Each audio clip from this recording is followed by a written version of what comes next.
Hi, in this video I am going to show you how to install GCam on your Redmi Note 12R.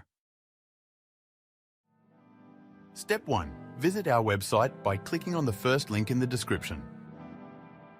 Step 2. On our website, go to the download section and download GCam APK file. Step 3. Go to video instruction section on our website. There you will find step-by-step guide on how to install that GCam APK.